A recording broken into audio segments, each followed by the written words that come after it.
একবারে চলে আসলাম আলিপুর আবহাওয়া দপ্তর থেকে পাওয়া কিছু আবহাওয়ার গুরুত্বপূর্ণ আপডেট নিয়ে। এই মুহূর্তে প্রায় দক্ষিণ চব্বিশ পরগনা সহ পশ্চিম বাংলার বিভিন্ন জেলা এবং বাংলাদেশের কিছু জেলাতে এই মুহূর্তে প্রবল বৃষ্টির আশঙ্কা রয়েছে।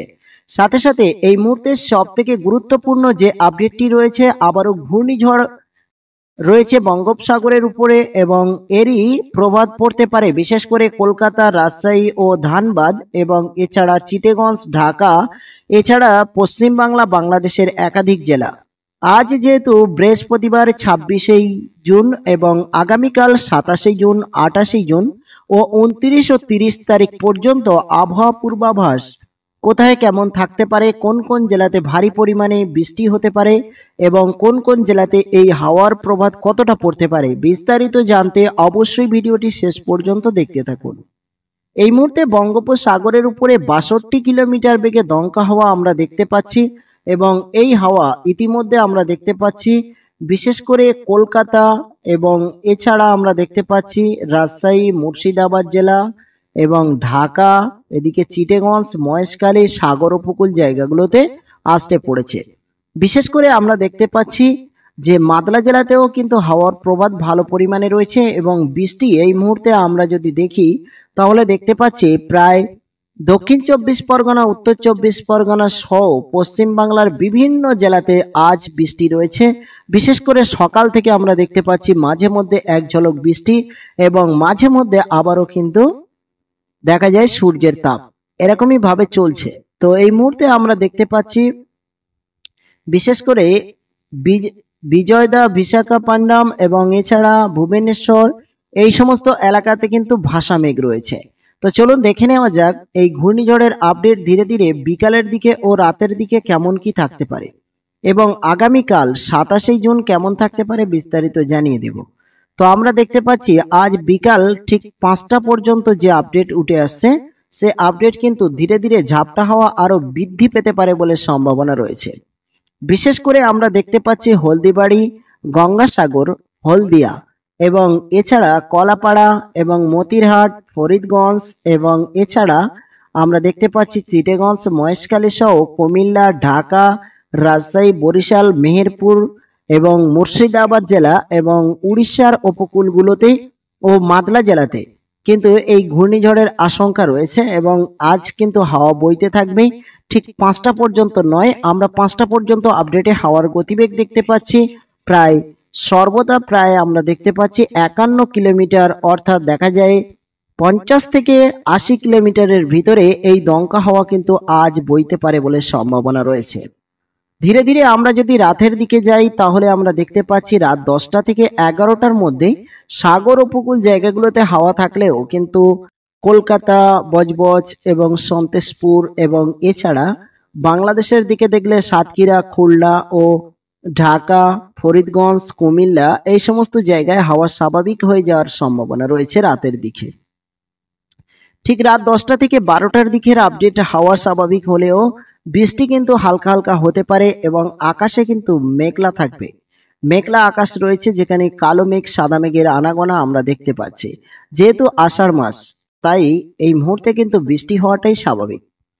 তো কোনো কোনো জায়গাতে ভারী বৃষ্টি নামার সম্ভাবনা রয়েছে এবং আগামীকাল শুক্রবার আমরা দেখতে পাচ্ছি 27 জুন এবং আমরা দেখতে পাচ্ছি যে 27 জুনে কিন্তু আবারও হাওয়ার গতিবেগ সাগর উপকূলে রয়েছে কিন্তু স্থলবগে তেমন একটা নেই। তো আমরা বেলার দিকে দেখব, সকাল গড়িয়ে একটু বেলার দিকে গেলে আমরা দেখতে পাচ্ছি স্থলবগে আবারও হাওয়ার গতিবেগ শুরু হয়ে যাচ্ছে, যেখানে 12টা থেকে 1টা নাগাদ আবারও কিন্তু আমরা দেখতে পাচ্ছি বরিশাল, কুমিল্লা, চিটাগঞ্জ, কলাপাড়া, খুলনা, ঢাকা এই সমস্ত জায়গায় আবারও হাওয়ার গতিবেগ দেখা দিয়েছে।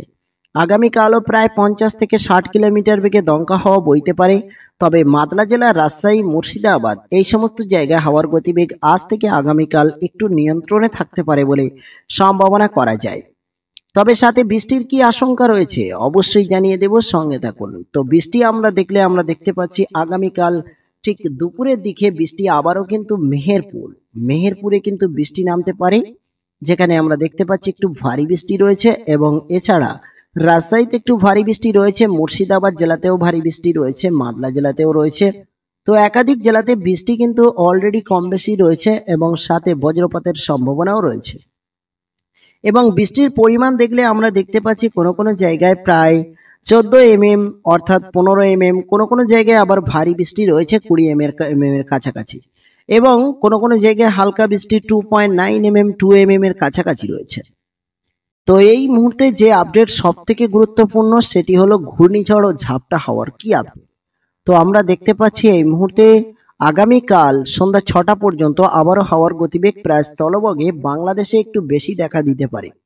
সন্ধ্যার দিকে রাত 10টার পর থেকে আবারও হাওয়ার গতিবেগ স্বাভাবিক হয়ে যাচ্ছে এবং 28 তারিখ অর্থাৎ 28 জুন শনিবারের দিকে দেখলে আমরা দেখতে পাচ্ছি যে আবারও কিন্তু ঘূর্ণিঝড়ের শক্তি আরো প্রবল হচ্ছে বঙ্গোপসাগরের উপরে, যেখানে হাওয়ার গতিবেগ সর্বদা আমরা কিছুক্ষণ আগে দেখলাম 50 কিলোমিটার, কিন্তু আমরা দেখতে পাচ্ছি 28 জুন এবং ঠিক 12টার দিকে অর্থাৎ দুপুরের দিকে আমরা দেখতে পাচ্ছি যে বঙ্গোপসাগরের উপরে 65 কিলোমিটার বেগে দমকা হাওয়া কিন্তু আসতে পড়তে চলেছে। বিশেষ করে আমরা দেখতে পাচ্ছি চিটাগং, মহেশখালী ও কলাপাড়া বাংলাদেশের সাগর উপকূল অঞ্চলগুলোতে।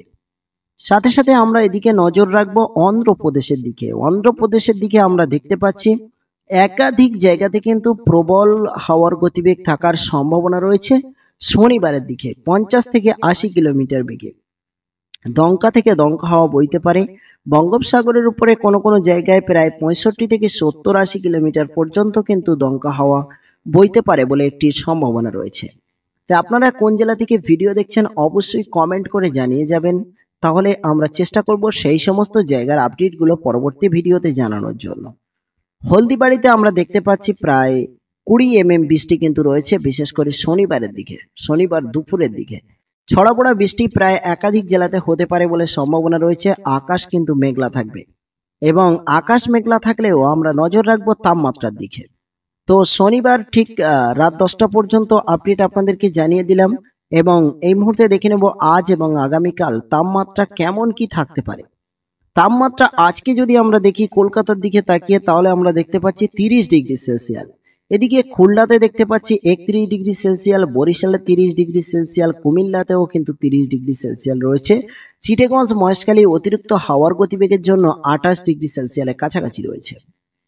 ধীরে ধীরে আমরা যদি আগামীকাল আমরা যদি তাপমাত্রা দেখি, তাহলে আমরা দেখতে পাচ্ছি তাপমাত্রা কিন্তু আগামীকালও 29 ডিগ্রি সেলসিয়াস কলকাতাতে এবং 32 ডিগ্রি সেলসিয়াস খুলনাতে। অ্যাকচুয়ালি বাংলাদেশে আজ থেকে আগামীকাল আরো বেশি তাপমাত্রা পড়তে পারে বলে সম্ভাবনা করা যায়। পরশু দিনে আমরা দেখতে পাচ্ছি একটু ঝড় ঝাপটার জন্য শনিবারের দিকে কিন্তু তাপমাত্রা কিছুটা হলেও কলকাতাতে কমতে পারে 29 ডিগ্রি সেলসিয়াসের কাছাকাছি, এবং এছাড়া আমরা দেখতে পাচ্ছি মেহেরপুর, রাজশাহীতে তাপমাত্রা কিন্তু আরো বৃদ্ধি পেতে পারে, যেখানে 30 থেকে 31 অর্থাৎ 32 ডিগ্রি সেলসিয়াস পর্যন্ত তাপমাত্রা বৃদ্ধি পেতে পারে। অর্থাৎ 29 তারিখে আমরা দেখতে পাচ্ছি কলকাতাতে প্রায় 28 ডিগ্রি অর্থাৎ একটু কমতে পারে বলে সম্ভাবনা করা যায়, কারণ ঝড় বৃষ্টির সম্ভাবনা যতটা বাড়বে ঠিক ততটাই কিন্তু আবারও তাপমাত্রা কমতে পারে বলে সম্ভাবনা রয়েছে। সোমবার 30 জুন পর্যন্ত আমরা যদি দেখি তাপমাত্রা প্রায় 30 ডিগ্রি সেলসিয়াসের কাছাকাছি। তো চলুন এবার দেখে নেওয়া যাক যে 30 তারিখের আবহাওয়া কেমন কি থাকতে পারে। 30 তারিখের দিকে আমরা দেখতে পাচ্ছি বিশেষ করে ধানবাদ এবং কলকাতার বিভিন্ন জেলাতে বৃষ্টি কিন্তু রয়েছে। বৃষ্টির পরিমাণ একটু কমলেও কিন্তু বৃষ্টি রয়েছে এবং ধানবাদে ভারী বৃষ্টি, খুলনা, বরিশাল, কলাপাড়া সমস্ত জায়গায় হালকা হালকা বৃষ্টি হওয়ার চান্স রয়েছে।